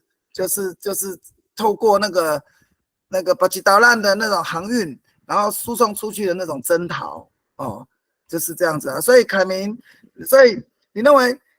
黑陶吉良山的黑陶是唯一的吗？它不是它不是，它是唯二而已唯二。南洋群岛有哪些地方有黑陶的交易？我跟大家分析几乎南洋群岛几乎都有黑陶，对。然后这些黑陶可能在某些南岛民族的家庭里面就被典藏，但是呢，我们现在的科学研究里面，可能呢，就是说，他会去考古遗址去挖，就挖到了台湾的黑陶。那另外呢，其实呢，那些南洋地区的那种南岛民族的岛民的家庭里面，或多或少都有收藏，只是那个我们的那种所谓国家化的研究人员，他触角无法触及，所以他可能呢就没有看到这些东西。那事实上，我在太巴朗田调我们这边有发现到有很多的陶秤啊、青花瓷啊、玻璃。那些东西其实也都是透过撒拉塞交换来的，而且那个年代都超过400-500年以上啊。所以几乎南洋群岛，就是我前开就是有一个图里面，它向北，就是它贸易的区域，除了现在南岛地区，就是说最东到复活岛，最西到马达加斯加。马达加斯加这个部分看的还比较少，但是呢，纽西兰跟台湾这样子的这个就是北、东、南。这样子的一个 cycle 里面都可以看得到。那我们再往马达加斯加方向，就是往南海方向去，也有很多台湾的黑陶啊。只是马达加斯加到底有没有这部分，也要看后面的研究有没有人去研究。研究者有没有去研究它？它是几乎这是所谓海上陶路的路线也不单是如此，因为呢，据我们所知，像最北已经可以向北延伸到日本的 Okinawa 到九州啦，到九州可以看得到台湾的考古遗留，而且那些挖出来尸骨据说是阿美族的文化遗留，这样子。所以我们去交易是带着我们的黑陶出去，但是我们换回什么呢？我们会发现到我们脖子有的时候有玛瑙，但是台湾有没有玛瑙？没有玛瑙，但是我们的脖子有玉，台湾有玉，但是我们用的那个玉呢，又不是台湾玉然后再来就是说，我们在东海岸发现到越南的玉珏，然后呢，还有某些家庭也有越南的玉珏，但是越南也有台湾的玉珏，这个就很好玩了。到底这个东西是用什么方式交换的，就很难讲。所以，他换什么东西回来，就是说。我们现在家里所典藏的几乎都是舶来品，但是外国人家里所典藏是台湾的东西这样子。好，那我要看凯明的下一个问题。同一时期阿美族的用火技术，我们阿美族跟平埔族一样我们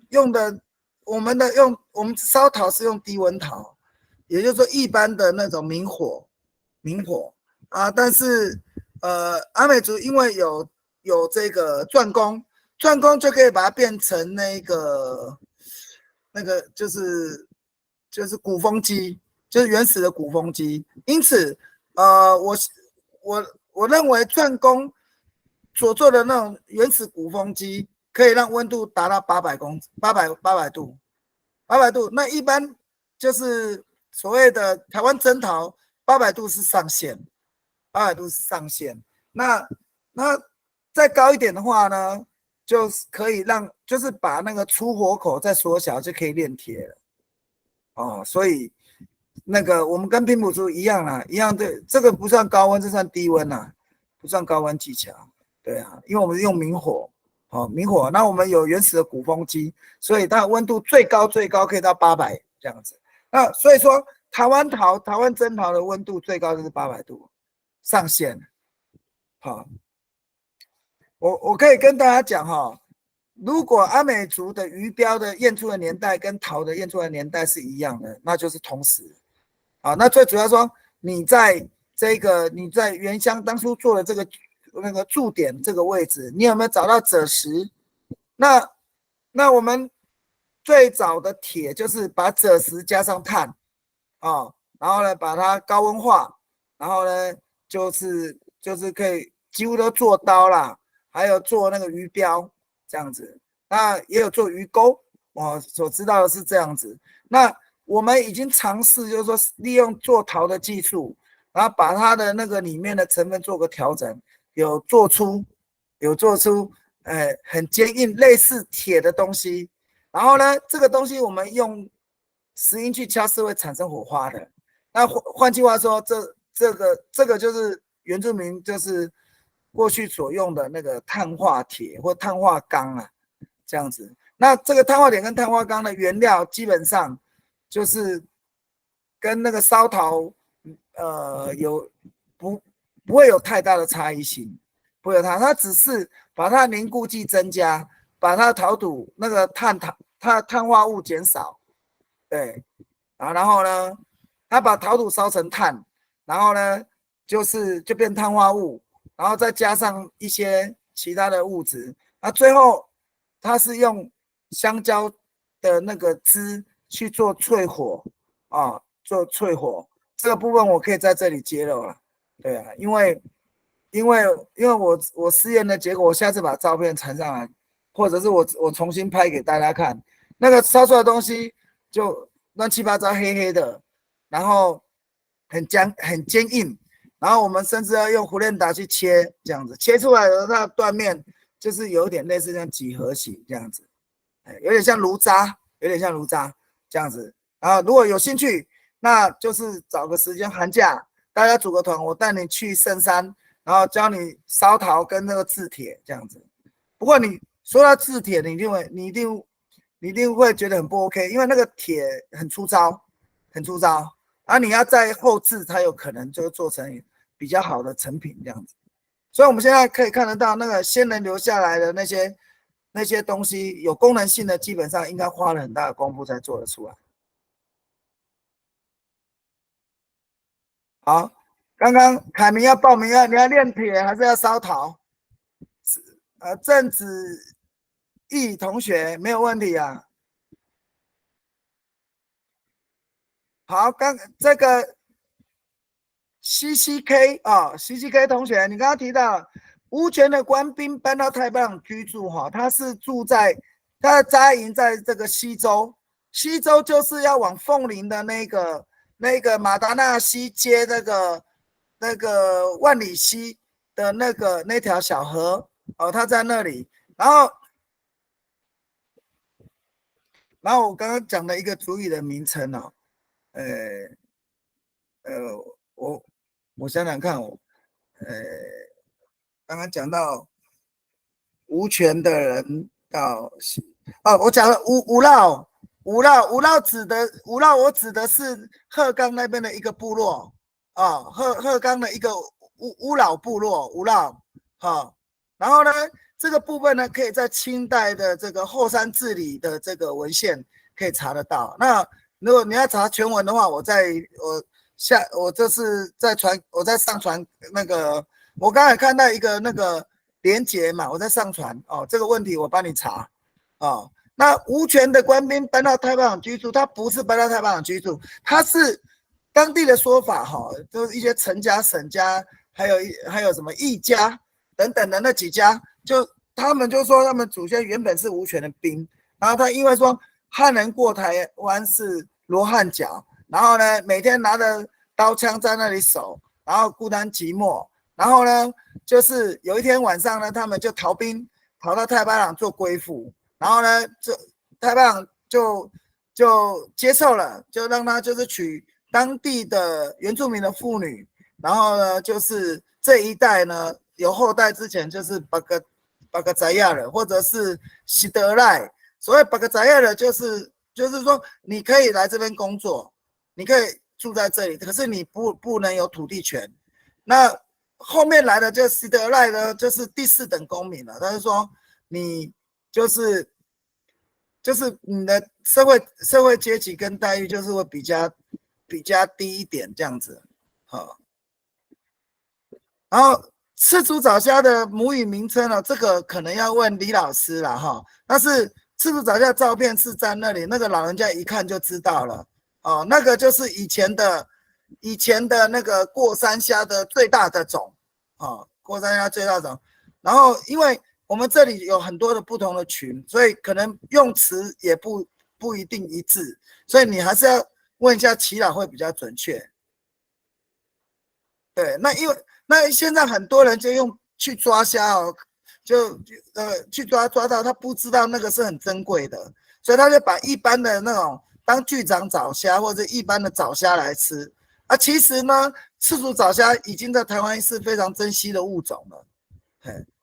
然后爪哇牛啊，它不是阿美族从印尼爪哇带来的、哦，它是荷兰人带去加里碗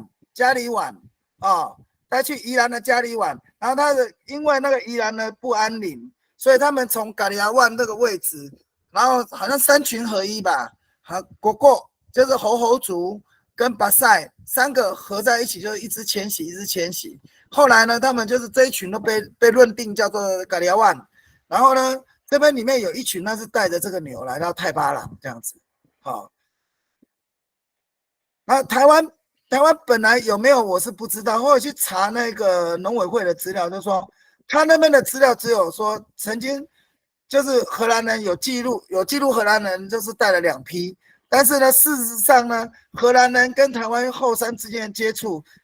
根据这中央研究院的说法是超乎想象啊，但是这个爪哇牛也不是荷兰人带来太巴塱的，这爪哇牛是加里碗人带来太巴塱的，这样子。好，那凯明，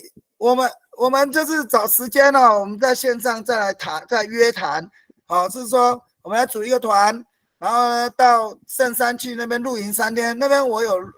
有那个有一个我跟我爸爸搭个营区，然后我最近有背一个水力发电机上去，所以在上面也可以用电。然后要发讯号的话，要往上走到那个沙岩，就是南法拉万溪上游才可以。这样子，好，这没有问题哦。如果要去吉兰山，这个没有问题，我都可以带你们去哦。然后阿美族的黑岛在西部分布的位置哦，我们现在所知道阿美族分布在西部的这13行，还有这一个大甲溪哦。那再来就是因为高速公路有一个收费站，叫什么？卓兰，不是卓兰，再来就是南科，桃子园这些通通都有那个黑桃出土啊，还有甚至连那个泰雅族的在那个乌来那边都有啊，对啊，那我们都知道，就是西部的同胞他们是没办法烧出那个黑桃啊，对啊，所以他们的取得一定是透过航运或者是陆运的方式来交换的，对，清水。牛骂头啦，牛骂头那边也有出土黑桃啊，对，所以基本上黑桃在台湾是全岛都有分布，全岛的这一个那个考古遗留几乎都有发现到，那再来就是比较好玩的，我要讲拉比塔呢，它是红桃，红桃，那现在红桃其实对原住民来讲，其实比较是不值钱的，我们都知道。龙山文化这讲的是黑桃，是最底层嘛，然后比较年轻的就是红桃，但是红桃也很好玩哦。红桃据这个纽西兰那边的说法，或者是那个新几内亚那边说法，是从北方来的，所以北方就指的是台湾。台湾是北方的哪里我们不知道，但是我们台湾确实在航海的那个时代，我们跟他们之间的那个脉络突然断掉了。断的时间可能就是我讲了比较晚近呢，可以追溯到施琅，就是300-400，就是将近400年前了啊。这个清代的时候，他为了抓郑成功，然后呢那个时候就是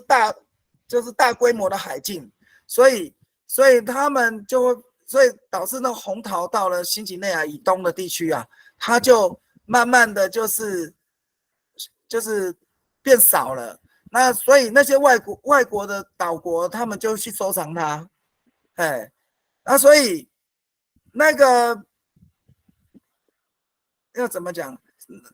所以这个红桃它是这种拉比桃哦，它其实我们可以去研究看看，因为呢那个拉比桃里面当中它是用搓的，它的线条都是用搓的，它搓得很平整，然后做了一些人形纹。几何纹，这些纹饰呢，基本上比较古老，那些岛国收藏的是跟台湾有很接近，就是跟我们这传统用的图腾很接近，但是后来他们也有比较抽象的图腾出现，但是有一些专业学者去研究，那是比较晚期的，然后他们收藏的都是比较早期的，然后可能就是来自于台湾这样子，那是不是台湾东部我们不知道，但是台湾有传出国的，就是噶玛兰族、巴仔族、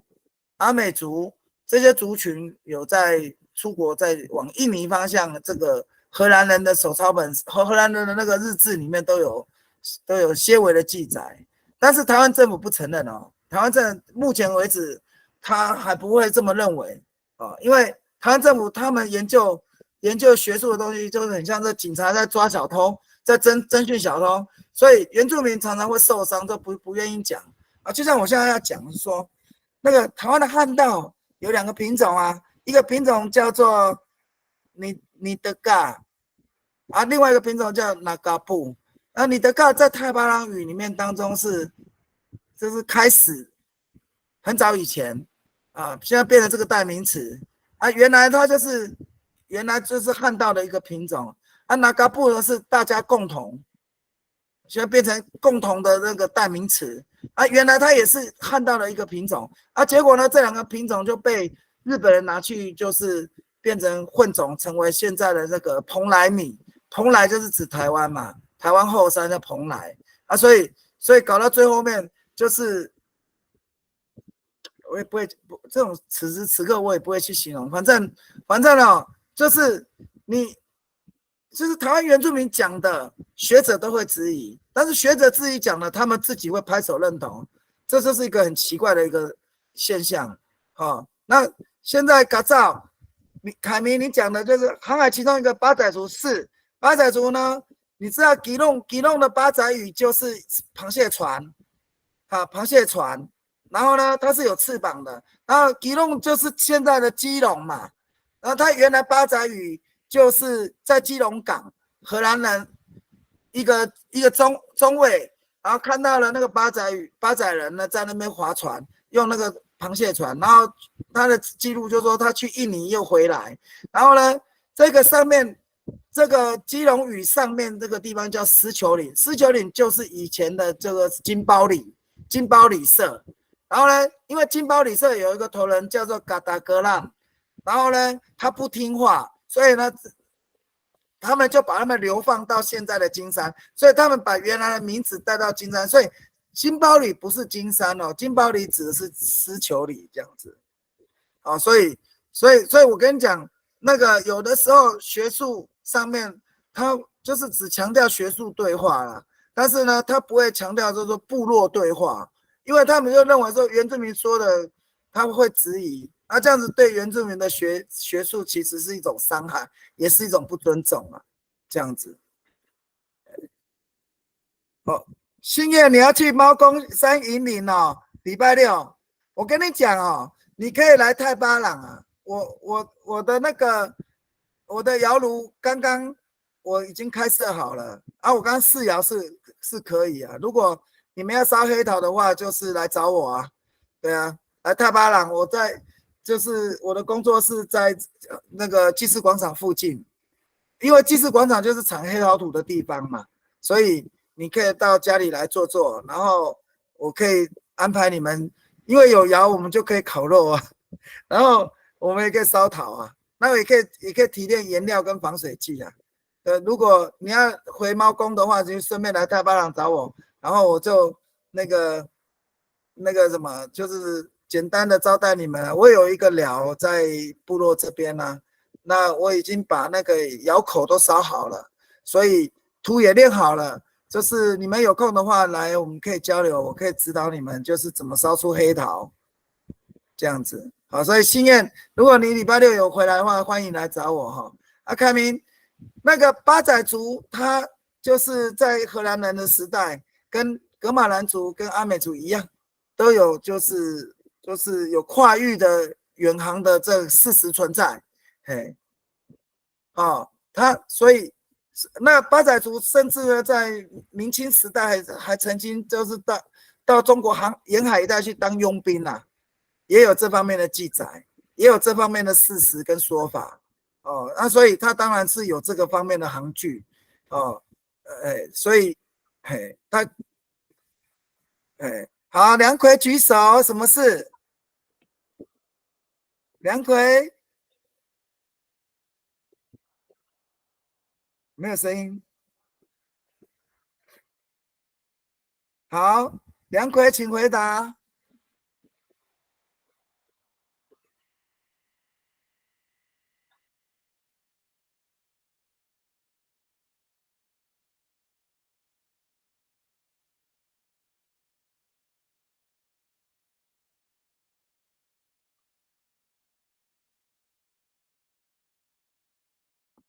没有声音呢，我这边听不到。那如果梁奎你要提问的话，你可以打讯息在这上面，我可以回答。好，那没有关系。现在已经是9点下课了，大家也累了。好，那如果你们就是喜欢，那就是我们8月18号，行政院原住民族委员会的主任委员跟这个教文处的处长，还有文化保存科的科长要来太巴塱看我跟我姑姑。就是做这一个阿美族集团捕鱼文化的这一个文化资产的验收啊。如果有人要恭逢其盛的话，欢迎。好，那如果没问题，我们请李老师来做课后讲评。嗨，tanamaan ko pa ini ni longkang kitanan to pakainya ino amisan serangawan nanay tunini miswa nira ci hanapat kamu hau mga ay namu mi pa beli tunini o namu sa kapanaaw na saya kaili ci longkang pa ini tamanan saka hanhanap ko pa saya kira 谢谢龙康谢谢谢谢各位，谢谢大家，